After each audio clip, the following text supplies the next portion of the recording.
Assalamualaikum warahmatullahi wabarakatuh. Waalaikumsalam. Sahabat Insan Praja yang dirahmati Allah, kita berjumpa lagi dalam channel yang penuh makna ya. Iya. Dulu Insan Santri, sekarang ganti Insan Praja. Insan Praja. Dan jangan lupa sahabat Insan Praja, dukung channel kami dengan cara Like, komen, dan subscribe. Ya, agar lebih berkembang lagi ke depannya. ya, untuk menambah wawasan kita semua yang dari segi positif. Konten ini boleh dipercaya, boleh tidak ya. Iya. Ambil saja yang baik-baik, yang jelek-jelek buang aja gitu ya. Dan saya doakan semoga semua sahabat Insan Praja yang menonton channel kami dimudahkan segala urusan. Amin. Langsung saja ya. Saya protek dulu, ini akan saya tarik nanti apa yang masuk.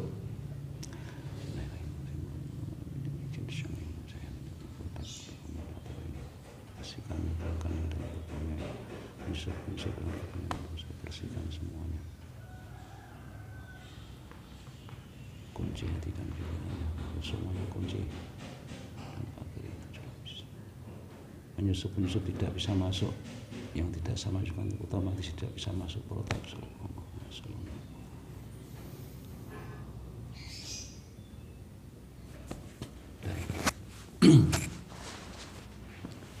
Dari sini ya.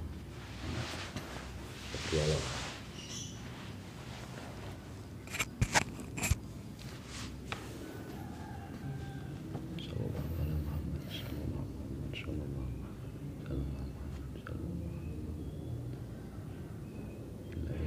Maksudnya lebih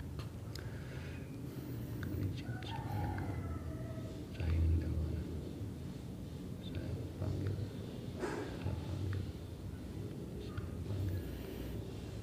beliau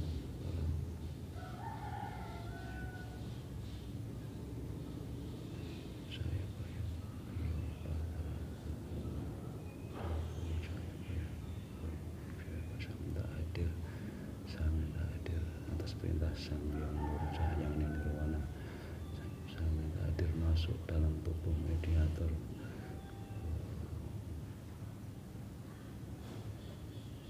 Sallallahu alaihi wasallam. Masuk dalam.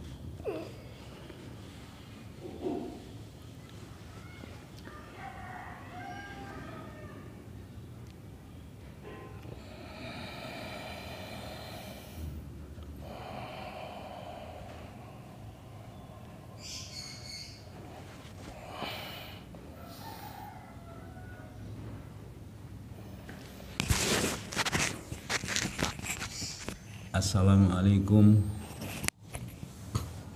Waalaikumsalam.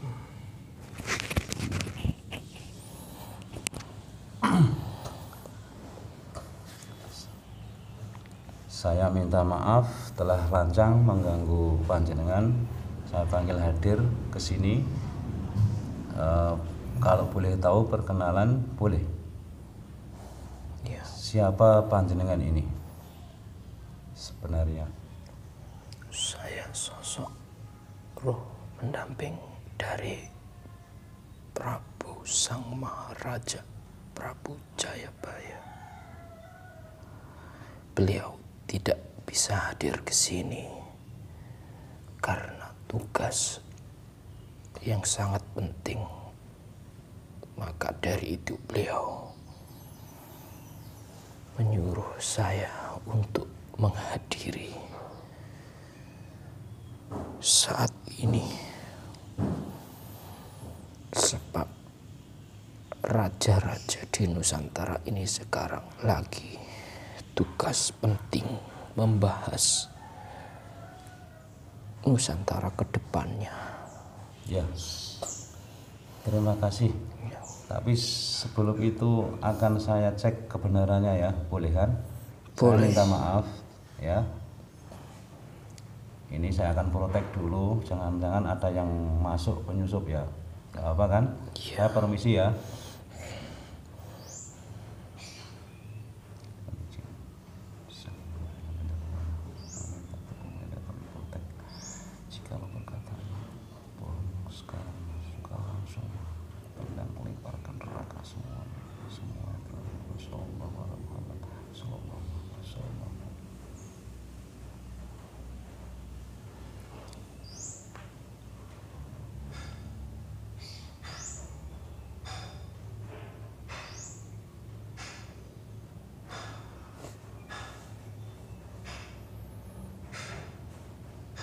terima kasih. Ini saya juga berterima kasih sekali karena panjenengan mau hadir ke sini tadi memenuhi panggilan saya atas perintah beliau ya. Boleh saya bertanya? Silahkan. Yang saya tanyakan itu tentang musibah akhir zaman ini. Coba panjenengan ceritakan mulai kapan musibah itu didatangkan, apa sudah sekarang ini sudah diturunkan, apa ada yang daerah-daerah tertentu mungkin, terus orang-orangnya yang kena musibah itu yang bagaimana, mohon diceritakan biar untuk motivasi saudara-saudara kami yang ada di dunia ini.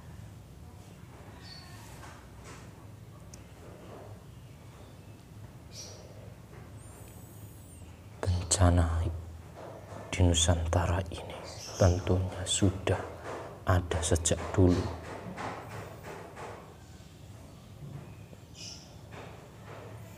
Itu sebagai hal ramalan dari Sang Prabu Maharaja Prabu Jayabaya.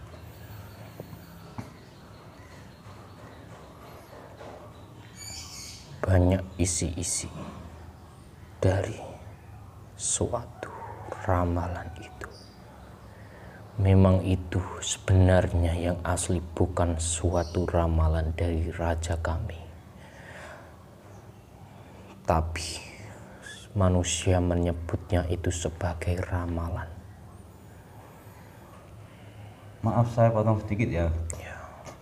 Jadi semua ramalan-ramalan di buku-buku yang menerangkan bahwa itu ramalan dari beliau Sang Raja Brawijaya Jayabaya itu sebenarnya bukan itu, bukan beliau. Ada sebagian ya. Ya. Beliau itu hanya memberikan isyarat-isyarat saja tentang semua yang terjadi di akhir zaman nanti. Oh, berarti memberi isyarat yang menjelaskan manusia lainnya itu maksudnya. Ya. Terjemahkan. Ya. Oh iya. Tapi setiap manusia itu menerjemahkannya berbeda-beda. Pemahamannya berbeda-beda. Sang Prabu hanya memberikan isyarat saja. Oh iya. Baru ini saya mengerti. Terus lantas kalau kan banyak orang mengatakan meramal mungkin dari itu ramalan dari beliau ada tentangnya hari ini, hari akhir zaman akan ada tsunami daerah Pulau Jawa, mungkin itu benar apa tidak ya? Benar. Adanya isyarat itu beliau memberikan memberikan pengetahuan nanti kalau di akhir zaman bakal ada tsunami besar, karena nanti di akhir zaman atau di zaman sekarang ini banyak manusia yang masih berbuat kezaliman, terutama semua manusia yang memiliki kekuasaan masih banyak menzalimi rakyatnya. Iya. Terus mungkin ada daerah yang tertentu mungkin yang kena bencana itu, apa semua kena bencana itu? Tentunya semuanya, tidak kecuali di suatu tempat itu memiliki paku bumi sebagai manusia yang digunakan untuk sandaran manusia yang lain yang memiliki keyakinan teguh terhadap Tuhan yang Maha Esa. Nah, saya minta maaf, boleh diterangkan yang tadi panjenengan sebut paku bumi, mungkin ciri-cirinya disebutkan biar gimana ya, kita tahu kalau itu memang benar-benar paku bumi gitu. ciri-ciri yang sebagian aja nggak apa-apa. Sebagai orang yang disandari oleh orang lain itu butuh tingkatan yang tinggi, tingkatan yang menyambung ke Rasulullah dan ke Allah Subhanahu wa Ta'ala. Oh, itu ya. Iya. Apa mungkin dari orang pintar, apa orang hafal, apa dari ustadz, dari apa Habib itu, dari Sebenarnya tidak banyak dari Habib atau dari ustadz. Iya. Yang menjadi paku bumi tadi bukan sebagian dari itu. Ya, sebab seseorang itu masih mencampuri urusannya dengan urusan politik. Itu yang membuat tingkatan mereka, derajat mereka turun.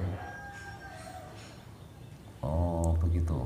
Berarti yang disebut paku bumi menurut panjenengan bukan seorang ustadz, bukan seorang habib yang terkenal, tapi orang yang dirahasiakan Allah gitu. Iya, paku bumi itu yang dirahasiakan Allah, kecuali orang itu diberikan petunjuk hidayah untuk menemukan sosok paku bumi yang ada di suatu wilayah tempat mereka tinggal. Sosok paku bumi itu sebenarnya akhlaknya pun mencontoh akhlak dari baginda Nabi Muhammad Sallallahu Alaihi Wasallam.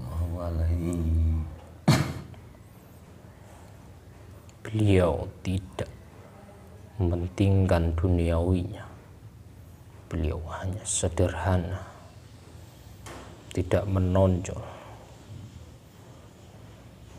Berarti intinya begini ya, yang menjadi paku bumi itu orang-orang, maksudnya yang tidak mau mengurusi duniawi.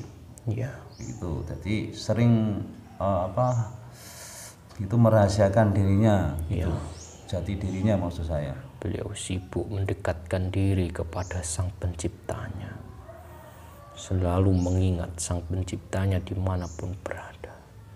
Dan sosok paku bumi itu dalam tubuhnya selalu memancarkan cahayanya, cahaya dari dalam hati yang berzikir itu. Oh, jadi orang-orang yang ahli zikir berarti kan? Iya. Yang disebut paku bumi tadi. Iya. Tentunya orang-orang yang semasa hidupnya itu belajar tentang syariat dan ilmu hakikat yang dijalankan secara bersamaan itu. Dan cahaya dari zikirnya sang paku bumi itu memancarkan seluruh dari suatu wilayah itu dan menyinari suatu kegelapan yang terjadi di suatu wilayah itu. Tentunya jika ada sosok paku bumi itu, maka hal-hal yang buruk seperti maksiat, seperti dosa zina, seperti pencurian, seperti pemimpin yang zalim, seperti manusia-manusia yang percaya dengan ilmu hitam itu tidak akan ada ketika cahaya dari sang paku bumi itu menyinari kegelapan dari suatu wilayah itu. Oh, gitu ya. Kalau itu mungkin orang-orang dari paranormal, orang yang sakti mandraguna, bisakah menembus, bisa melihat orang yang menjadi paku bumi itu? Beliau hanya melihat cahayanya saja, karena sang paku bumi itu orang yang ahli zikir. Dalam hatinya, setiap harinya, setiap waktu, setiap detik, beliau selalu berzikir Allah, Allah, Allah, Allah. Zikir sir dalam hatinya. Berarti seorang selain paku bumi orang yang mengetahui paku bumi keberadaannya tidak mungkin bisa, walaupun orang itu sakti mandraguna, seorang paranormal, seorang itu ya nggak bisa ditebus. Mungkin saja bisa melihat cahayanya yang menjulang ke atas. Oh, hanya terlihat cahayanya, tidak bisa terlihat wujudnya siapa gitu ya. Iya. Oh iya ngerti saya. Berarti kalau ada orang terlihat wajahnya, tubuhnya mengaku dia sebagai paku bumi, itu berarti palsu nanti. Iya. Oh, iya. Cahayanya tidak bisa ditembus oleh orang-orang sakti yang memiliki ilmu seperti indera keenam itu. Indera keenam juga nggak bisa nembus itu ya? Tidak bisa, kecuali mata rohani mereka yang melihat. Tapi tidak sembarangan orang memiliki mata rohani, kecuali tingkatan mereka di derajat yang tinggi. Wah, berarti mempunyai ilmu rohani juga bukan orang sembarangan ya? Iya. Sekarang banyak orang yang punya ilmu indera keenam, indigo, itu mengaku sebagai mata hati, mata rohani itu kan banyak. Tidak. Banyak orang tertipu masalah itu. Iya. Yaitulah tanda-tanda sebagai bencana akan diturunkan Allah Subhanahu wa taala. Iya. Karena rusaknya akhlak dari manusia di zaman jahiliyah ini. Wah, ngeri sekali. Sangat menakutkan kalau melihat bencana di akhir zaman. Ya. Nah, ada saran mungkin dari panjenengan caranya untuk biar kita itu tidak takut sama itu? Selalulah mendekatkan diri kepada Allah Subhanahu wa taala. Berzikirlah setiap saat, setiap detik, setiap waktu. Siapa tahu orang yang ahli zikir itu dijadikan Allah Subhanahu wa taala sebagai sandaran bagi masyarakatnya. Kan tidak tahu. Iya.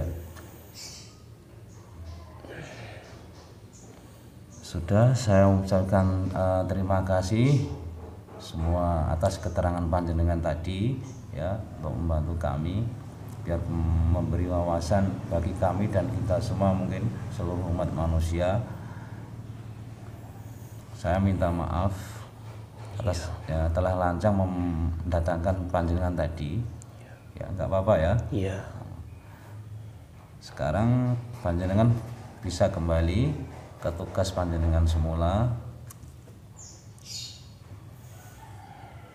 Assalamualaikum. Waalaikumsalam warahmatullahi wabarakatuh.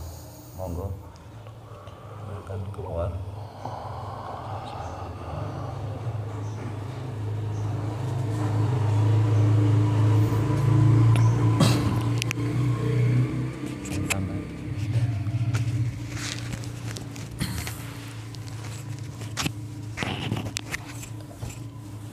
Nah, ini sahabat Insan Praja, tadi sudah banyak ilmu-ilmu dari beliau, dari utusan beliau Prabu Jayabaya, bahwa menerangkan tadi sedikit ada keterangan yang menerangkan di situ meramat tentang ramalan beliau itu tidak semuanya diterjemahkan semua, jadi hanya isyarat. Yang menerjemahkan itu manusia-manusia, mungkin ada yang kalau ada yang tidak pas mungkin dari ramalan beliau, jangan disalahkan beliaunya. Jadi orang yang menerjemahkan tadi kan. Yang penting kita selalu mengingat Allah, kembali kepada Allah Subhanahu wa taala. Biar kita itu mendapat hidayah. Gitu aja ya. Iya. Sekian dari keterangan dari Insan Praja. Apabila ada kekurangan dan kesalahan mungkin dari Insan Praja, minta maaf yang sebesar-besarnya. Assalamualaikum warahmatullahi wabarakatuh.